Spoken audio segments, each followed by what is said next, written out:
Today's story is proof of that. A black teacher once rejected by an entire school quietly rewrote the fate of the very students who once looked down on her. The bullies had tried to humiliate the new black teacher. 60 seconds later, they were begging for mercy. "Look who they sent to educate us," Tyler Morrison muttered just loud enough for the class to hear. "Bet she only got hired 'cause of that diversity quota, huh, boys?" Cruel laughter echoed through room 301 at Lincoln High as Maya Washington, 28, finished writing her name on the board. It was her first day as a literature teacher, and the 16 students before her were watching her like predators sizing up prey. Tyler, son of the town's biggest car dealership owner, leaned back with the smug grin of someone who'd never faced real consequences. Beside him, Madison Pierce was quietly recording on her phone, likely preparing to upload it with some snarky caption about the school's new diversity hire. "I bet she doesn't even have proper credentials," Jessica Kumar, straight-A student, mean-spirited soul whispered. "My dad says someone like her would never get in here on merit." Maya turned around, her eyes sweeping across every face in the room. There was something in that gaze that made a few students shift in their seats. Not fear, not anger, but the calm of someone who's already weathered far worse storms. "Interesting," she said, her voice soft, yet carrying something far deeper. "Tyler Morrison, right, son of the same, Mr. Morrison, who was audited by the IRS last year." Tyler's smile froze. How did she know that? "And Madison Pierce." Maya continued walking slowly between the rows. "Daughter of the city councilwoman who voted against the free lunch program." "I wonder what your followers would think about that." Madison stopped recording. Her hand was shaking. Maya had grown up on the south side of Chicago, where survival meant reading people before they could read you. By age 12, she could tell who barked out of fear and who was truly dangerous. These teenagers, they didn't even register. Now she returned to the podium. "Let's talk about To Kill a Mockingbird by Harper Lee. Can anyone tell me why Atticus Finch is considered a hero?" Silence. For the first time in years, room 301 was dead quiet.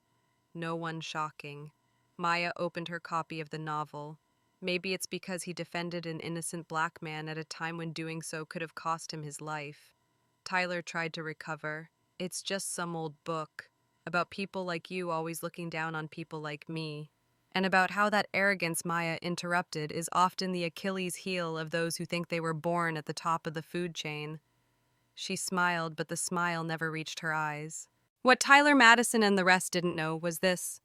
Maya Washington wasn't just a teacher with a master's degree in American literature from Northwestern. She was a woman who had documented every injustice, every smug comment, every dismissive glance ever since she chose to enter education. And today, for the first time in months, she smiled for real.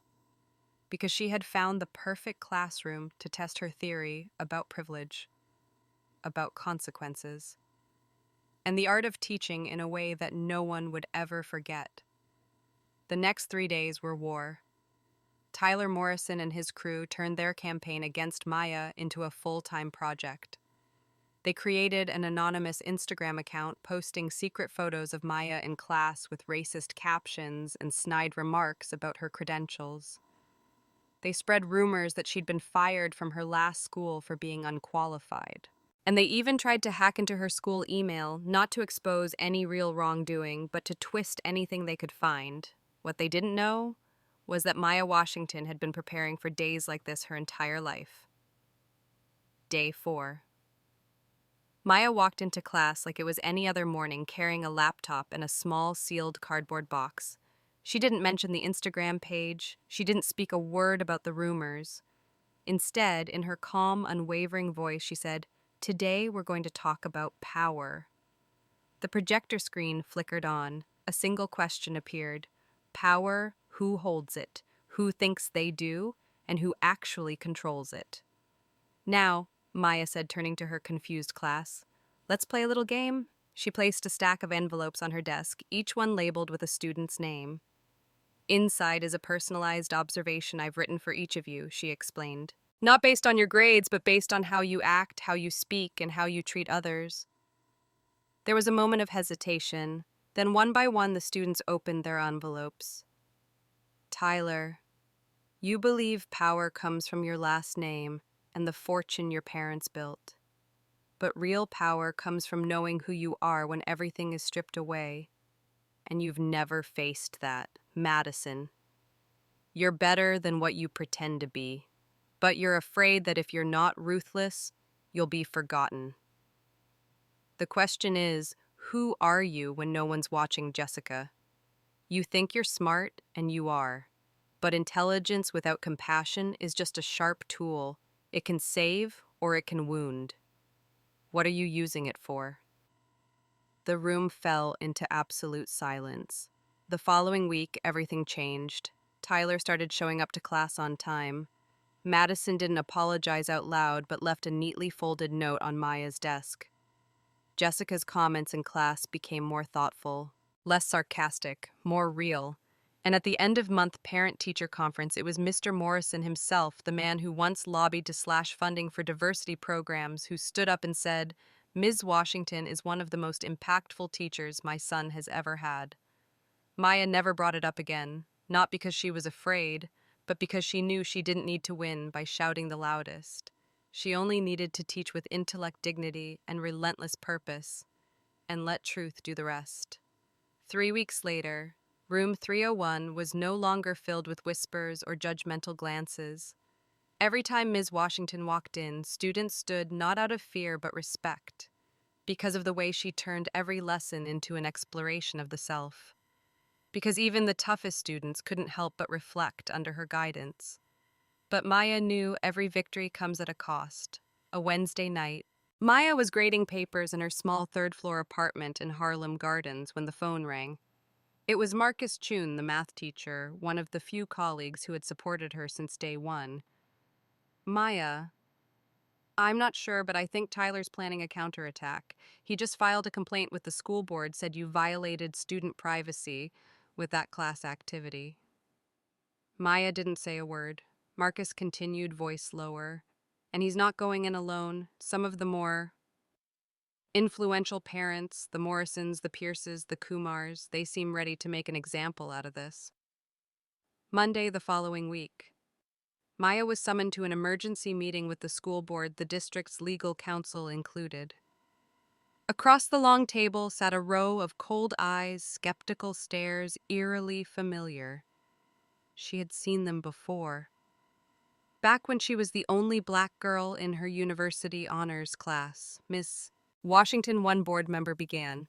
"Do you admit to delivering unsolicited personal commentary to each student during your lesson?" Maya answered calmly, "Yes, but it was part of a lecture on self-awareness, a central theme in To Kill a Mockingbird.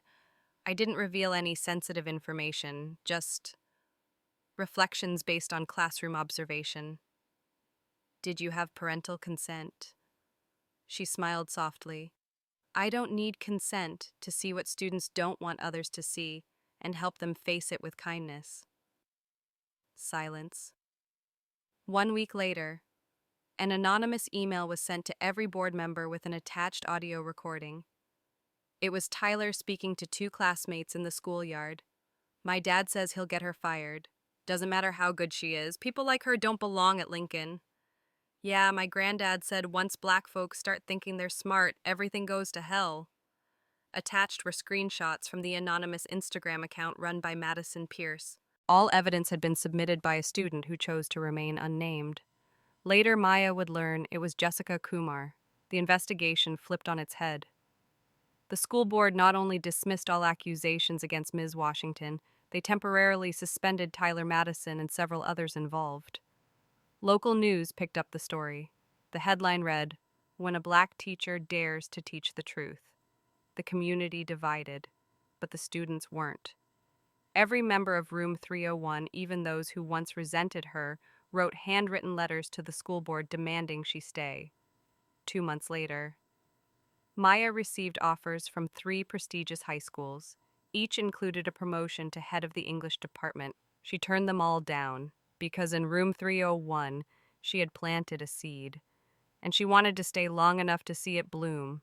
3 months after the investigation, Lincoln High wasn't the same anymore. The hallways, once loud with smug laughter and whispered judgment, had grown quiet. Not because of punishment, but because the students had started to listen more, speak less, and reflect deeper. Maya Washington, once doubted, almost dismissed, had become something more than a teacher. She had become the mirror in which the town saw its cracks, and the gardener who dared to believe those cracks could grow flowers. Room 301, once a battleground of prejudice and division, had become the heart of change. Maya Washington's lessons were no longer just about literature. They were conversations raw, honest, and necessary about identity, choice, injustice, and every individual's role in shaping the world around them. One early spring morning, as birds returned to the schoolyard, Maya received a letter, handwritten, folded neatly into thirds on brown stationery. It was from Tyler Morrison, Ms. Washington. I used to think strength meant controlling everything around me, people, reputation, results. But after everything fell apart, I realized the scariest part wasn't losing my privilege. It was realizing I'd spent my whole youth not knowing who I really was. I'm sorry. Not just for how I treated you, but for believing you didn't deserve to be here. Now I understand if anyone deserves to be here teaching this generation, it's you. One day, I hope I can walk into a room and make even the loudest skeptic stop and listen the way you do. At a routine staff meeting, the principal made an unexpected announcement.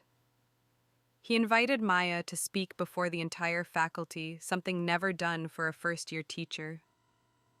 She stepped up to the podium. No script, just a story about her father. My dad worked as a security guard at the public library. Every night he came home smelling like old books. He told me power doesn't come from having the loudest voice in the room. It comes from knowing who you are, even when no one else sees it. I'm not standing here today because I'm the best or the most liked. I'm standing here because I know what happens when you stay silent, and I refuse to be silent. 1 year later, Room 301 was chosen to represent the entire school at the statewide conference Redefining High School Education. Their topic? A judgment-free classroom and the journey to selfhood. To everyone's surprise, it was Madison Pierce, once Maya's loudest critic, who opened the presentation. I used to think teachers were just people who graded me. Now I know a real teacher helps you see yourself more clearly, even when it's uncomfortable. 5 years later, a small bronze statue was installed in the school's main hallway. The plaque beneath it read Ms. Maya Washington, who taught a generation to rise with their hearts first. And Maya, she still taught, still walked into room 301 each morning with her worn-out canvas bag and that same steady fire in her eyes. Because she had never taught just to deliver knowledge. She taught to change the world, one student at a time. 10 years later, the city had changed. Forgotten neighborhoods now had community centers, tech libraries, and schools where students were encouraged to ask questions, not just memorize answers. And at the heart of a brand new campus, the Washington Academy of Intellect and Integrity, a woman in her 40s stepped on stage with a small mic clipped to her ear. She no longer wore a name tag that said Miss Washington. She was now Dr. Maya Washington, founder of Reframe EDU, a national initiative reshaping education in underserved communities. She began. When I was 22, I was pulled over by police for changing lanes, and the look in their eyes told me I didn't belong here. When I was 28, a parent told me, I don't pay taxes for my kid to be taught by someone like you. But when I was 35, a student who once hated me came back, hugged me, and said, because of you, I didn't end my life. That's when I knew I was never the one who didn't belong. The world just wasn't ready for people like me. And my job isn't to wait for the world to change, it's to help it grow up. A Netflix documentary titled The Teacher Who Redefined the Classroom was released globally. In it, Tyler Morrison, now a civil rights attorney, sat in front of the camera, his voice trembling. Ms. Washington didn't just change my life, she made me realize I was part of the problem. But I could also be part of the solution. When you're born into privilege, justice can sometimes feel like oppression.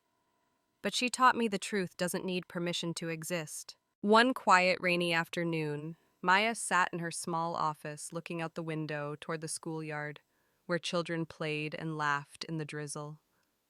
On her desk lay dozens of handwritten letters from former students, from teachers across the country, from parents who once opposed her.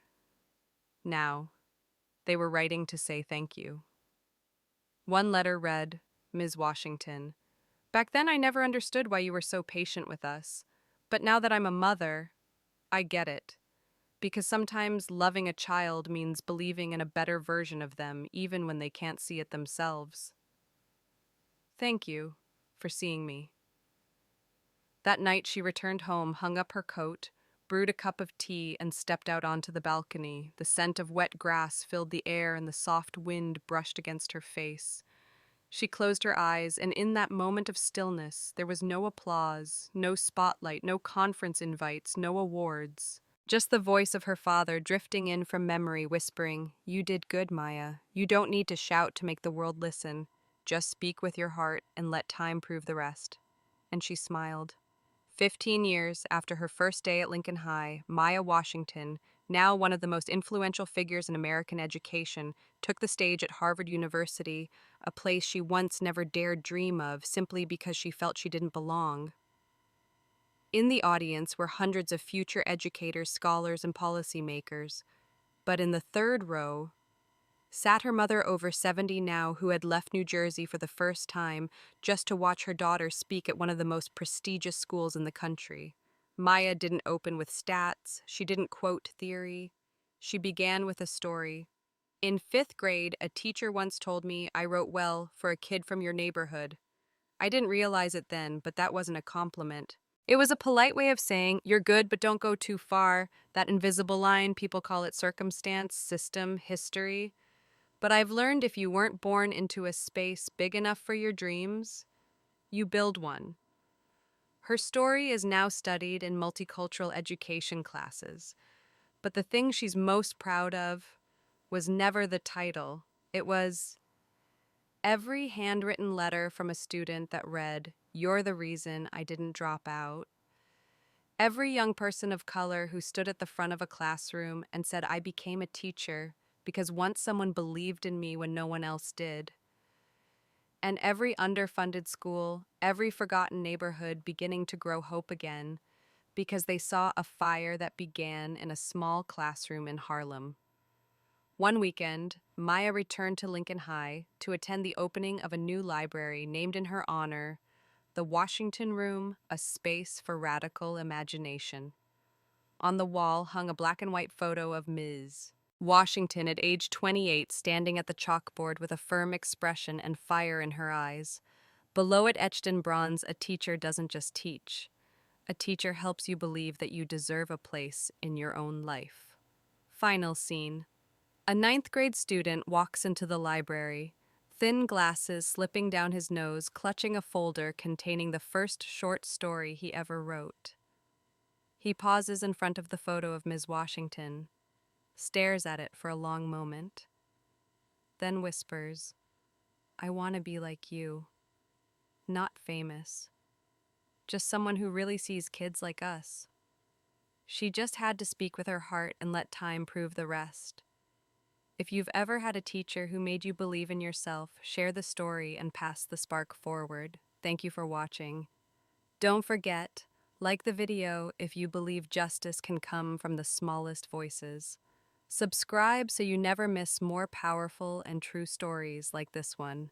Comment if you've ever stood up for someone you love even when no one else believed you.